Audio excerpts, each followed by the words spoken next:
Quality പ്രൊഡക്ട്സുകളുമായി നിങ്ങളുടെ വീടുകൾ ആകർഷകമാക്കുവാൻ Ethan glass and plywoods. Interior രംഗത്ത് ഉറപ്പിന്റെ കഥ പറയും ഡെൻവുഡിന്റെ ഓതറൈസ്ഡ് ഡീലറായ ഏതനിൽ glass, plywoods, lock and hardware ഐറ്റംസുകളുടെ കമനീയ ശേഖരവുമായി വിശ്വസ്തയോടെ ഉറപ്പിന്റെ പര്യായമായി മേപ്പാടം മെളനാട് റോഡിൽ പ്രവർത്തിക്കുന്ന Ethan glass and plywoods. Chelakkara taluk ആശുപത്രിക്ക് 4 ഡോക്ടർ തസ്തികകൾ. മന്ത്രി വീണ ജോർജ്. ചേലക്കരയിൽ നമുക്ക് തൊട്ടടുത്ത് തന്നെ ഒരു നല്ല ഉദ്ഘാടനം അവിടെ നടക്കാനായിട്ട് പോവുകയാണ്. അവിടെ 4 ഡോക്ടേഴ്സിന്റെ തസ്തിക ഇപ്പോൾ സൃഷ്ടിക്കാനായിട്ട് CMO, കാഷ്വാലിറ്റി മെഡിക്കൽ ഓഫീസർ ഇല്ല അവിടെ. അപ്പോൾ ആളുകൾ വരുമ്പോൾ അതാണ് അവിടുത്തെ ഏറ്റവും പ്രധാനപ്പെട്ട പ്രശ്നം. നമ്മൾ താലൂക്ക് ആശുപത്രി സന്ദർശനമൊക്കെ നടത്തി അതിൻ്റെ ഭാഗമായി അപ്പോൾ അതിൻ്റെ ഫൈനൽ ഘട്ടത്തിലാണ്. കാഷ്വാലിറ്റി മെഡിക്കൽ ഓഫീസേഴ്സ് ഇല്ലാത്തതുകൊണ്ട് കാഷ്വാലിറ്റി നല്ല നിലയിൽ അവിടെ പ്രവർത്തിപ്പിക്കാൻ സ്വാഭാവികമായിട്ടും കാഷ്വാലിറ്റി മെഡിക്കൽ ഓഫീസർ തസ്തികയില്ല. അവിടെ കാഷ്വാലിറ്റി മെഡിക്കൽ ഓഫീസേഴ്സ് ഉൾപ്പെടെ അനസ്തേഷ്യസ്റ്റ് ഉൾപ്പെടെ 4 തസ്തികകൾ അവിടെ ഇപ്പോൾ ഉടനെ സൃഷ്ടിക്കാനായിട്ട് പോവുകയാണ്. അത് ഫൈനൽ ലിസ്റ്റിലായി ധനകാര്യ വകുപ്പ് ഏതാണ്ട് അനുവാദം നൽകുകയാണ്.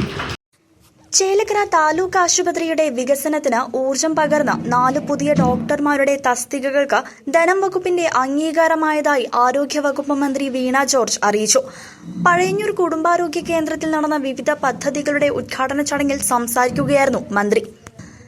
നിലവിൽ സൂപ്രണ്ട് ഉൾപ്പെടെ 10 ഡോക്ടർമാരുടെ സേവനമാണ് ആശുപത്രിയിൽ ലഭ്യമായിട്ടുള്ളത്. 4 പുതിയ തസ്തികകൾ വരുന്നതോടെ ഡോക്ടർമാരുടെ എണ്ണം വർദ്ധിക്കുകയും നിലവിലെ തിരക്ക് കുറച്ച് രോഗികൾക്ക് കൂടുതൽ മെച്ചപ്പെട്ട സേവനം നൽകാനും സാധിക്കുമെന്നാണ് പ്രതീക്ഷ. പുതിയതായി വരുന്നവരിൽ സ്പെഷ്യലിസ്റ്റ് ഡോക്ടർമാരുൾപ്പെടെ ഉണ്ടാകുമെന്നാണ് സൂചന. അത്യാഹിത വിഭാഗത്തിലെത്തുന്ന രോഗികളുടെ ദുരിതങ്ങൾക്കും ഇതോടെ അറുതിയാകുമെന്നാണ് വിലയിരുത്തൽ. പുതിയ ഡോക്ടർമാരെ നിയമിക്കുന്നതിനു പുറമെ ലേബർ റൂമിനോട് ചേർന്ന് സിസേറിയൻ സൗകര്യങ്ങളുള്ള ഒരു ഓപ്പറേഷൻ തിയേറ്റർ സ്ഥാപിക്കാനും ആരോഗ്യവകുപ്പ് പദ്ധതിയിടുന്നുണ്ട്.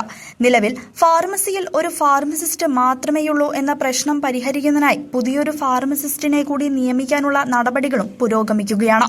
ആശുപത്രിയുടെ പ്രവർത്തനങ്ങളെ ബാധിക്കുന്ന ക്ലീനിംഗ്, നഴ്സിംഗ് സ്റ്റാഫുകളുടെ കുറവ് പരിഹരിക്കുന്നതിനും അധികൃതർ നടപടി സ്വീകരിക്കുമെന്നാണ് പ്രതീക്ഷിക്കുന്നത്. News desk CCV.